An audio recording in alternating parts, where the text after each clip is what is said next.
Here I am in the dark again, and I gotta do shit. What is it now?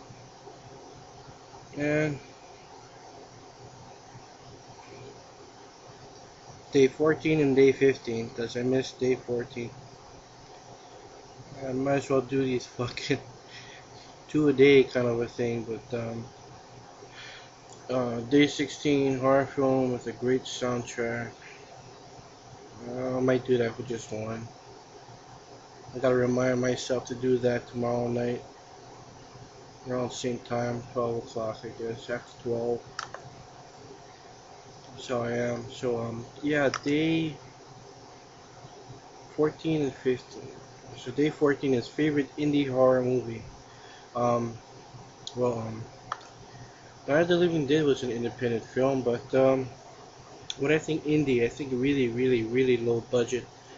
Um, and one movie that I really like, it's really low budget, but I don't know, I like it. I freaking like this movie, and um, I remember watching it when I was a kid, about 10 or 12 years old, when I started really getting into zombie movies. And I rented the video from the store. It was under the title Revenge of the Living Zombies, but the original title was Flesh Eater. And is it directed? Yeah, it is. It's directed by Bill Hinzman, produced by Bill Hinzman, written by Bill Hinzman, starring Bill Hinzman. And Bill Hinzman is the original cemetery ghoul from Night of the Living Dead. And this movie, Flesh Eater, Revenge of the Living Dead, Revenge of the Living Zombies. Um, it's basically his own homage to the movie that made him famous for being a cemetery ghoul. I mean, this guy still goes to the conventions, and he still dresses up as a zombie, and you gotta love that. I mean, that guy is a real, like, he's like legendary, man. He's the legendary zombie, you know? He's the first. If it wasn't for him, there wouldn't be any Romero zombies. There wouldn't be any slow-walking, flesh-eating, gut-munching zombies that there is today because of this first zombie guy. So, but yeah, he made the movie for $60,000, and that to me, that is low budget. That is independent right there. And he basically, I think that was like pretty much half of his own money, and the other money, I think they people from around the town, like, I guess funded this movie. I guess I don't know, but he's in it. A couple of the guys that was in the the end of at the end of Night of the Living Dead, with the posse, the mob that goes out to kill the zombies. Yeah, a couple of the guys that was part of the mob are part of the mob in Flesh Eater, and yeah.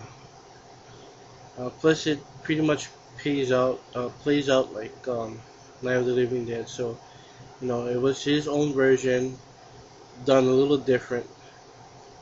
Um, so it's another reason why I like Flesh Eaters, because there's a really gratuitous nude scene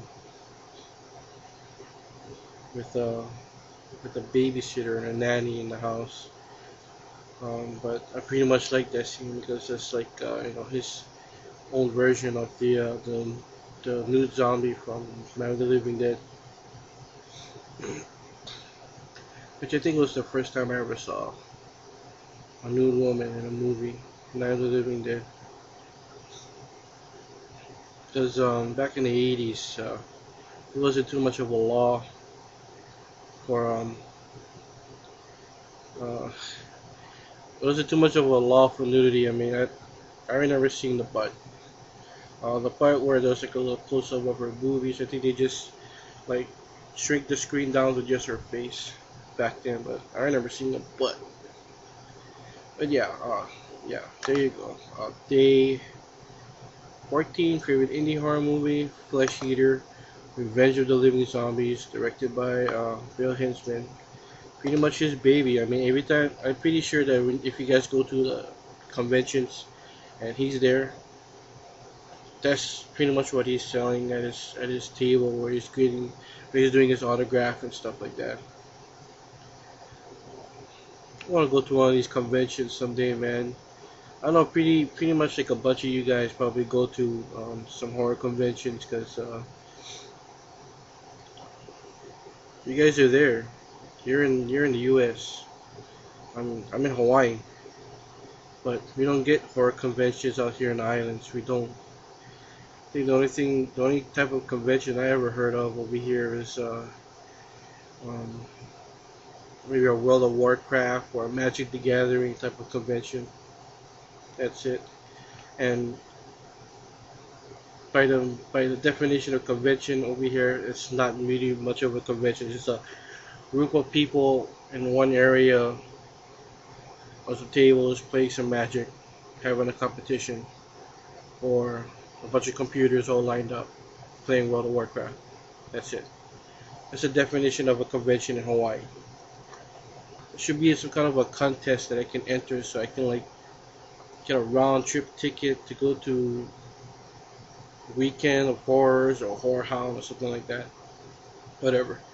I don't want to make this video too long, so I'm gonna do day 15.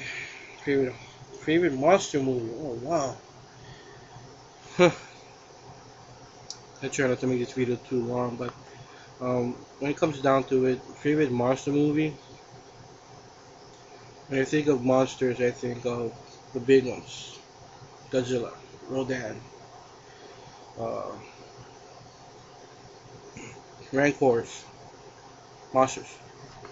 But I would have to pick. I saw this movie when I was another kid favorite of mine, and it was basically one of the first black and white monster movie that I really sat and watched from beginning to end and fucking fell in love with it. And it's not really much a horror movie. It's more of a science fiction thriller, I guess. I don't know if it's a thriller. Science fiction giant monster movie. But you can kind of label it with some horror in it because the scene where the girl wakes up and she's like, them, and she fucking starts screaming. I was like, wow, that's true terror. I mean, that girl really put an effort into selling that one scene. And that really worked on me as a kid. And I really watched the whole thing and I was like, yeah, kill those fucking giant ants. So yeah, my pick for day 15, favorite monster movie, Them. I wish I had some fucking visuals to show you guys or something, but I'm pretty tired. It's late. And the reason why I didn't have to do these these two movies a day videos. Past couple days I've been heavily into Halo 3, and I finally passed that fucking game tonight. I was like, fuck, man, yeah, it's the ending, gotta get through this.